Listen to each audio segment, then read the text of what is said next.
형사사건에서 가해자가 아닌 피해자를 대리하는 변호사의 경우에는 정확히 어떤 일을 하는지 궁금해하시는 분들이 계시는데요. 형사사건의 전문가가 옆에서 자신을 조력하는 것이다 보니 그 부분에서 심적으로도 많이 안정된다고 하십니다. 3,190만 원이라는 판결 금액이 나온 것도 이 때문이죠.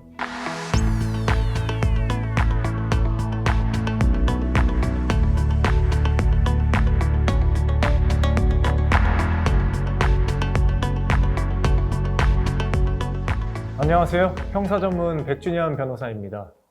오늘은 성범죄 피해자분을 대리해서 가해자에게 형사처벌과 민사상 손해배상까지 받아냈던 사건에 관해서 설명드리겠습니다. 사실관계를 간략하게 말씀드리면 피해자분께서 마사지샵에서 마사지를 받는 도중에 강제추행을 당했던 사건이었는데요. 결과적으로 가해자는 징역 6개월이 선고되었고 이어서 제기한 민사소송을 통해 손해배상으로 3,190만 원이 인용되어 전부 승소했던 사건입니다. 형사사건에서 가해자가 아닌 피해자를 대리하는 변호사의 경우에는 정확히 어떤 일을 하는지 궁금해하시는 분들이 계시는데요.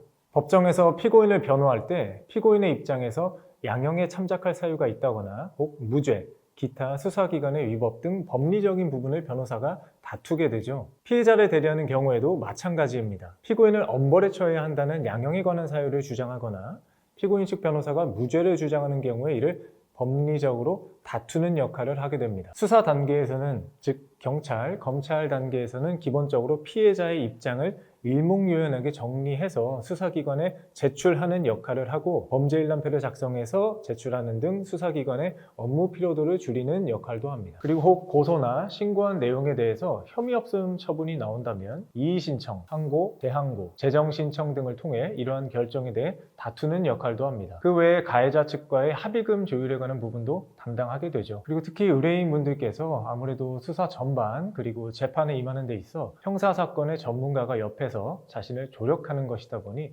그 부분에서 심적으로도 많이 안정된다고 하십니다. 그럼 소개해드리려 했던 사건으로 돌아가서요. 손해배상을 청구했고 전부 승소 판결이 나왔는데 금액이 조금 의아하지 않으셨나요? 3,190만 원.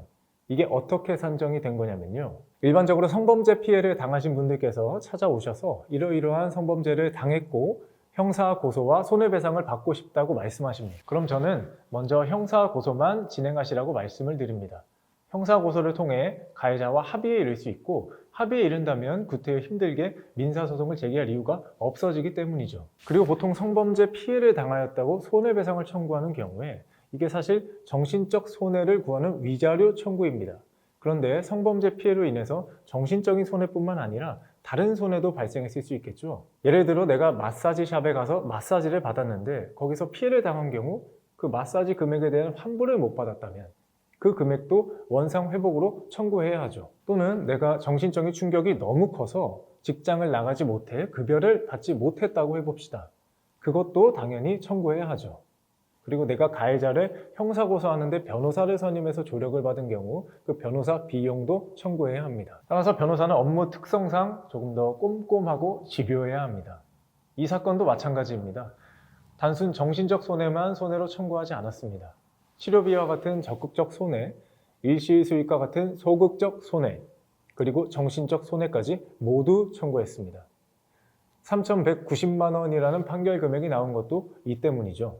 네, 오늘은 최근 성범죄 피해자를 대리해서 형사 고소와 민사 소송까지 성공적으로 이끌었던 사례를 한 가지 소개해 드렸는데요. 사실 성범죄 피해를 당하신 분들께서 사건을 어떻게 진행해야 하고 합의 금액으로는 최소한 얼마는 받아야 하는지 등을 잘 알지 못해서 불이익을 받는 경우가 꽤 많습니다. 그럼 오늘 영상도 도움이 되었기를 바라며 본인 혹은 가족이 관련 어려움을 겪고 계시다면 연락 주십시오. 제가 최선을 다해 도와드리겠습니다. 감사합니다.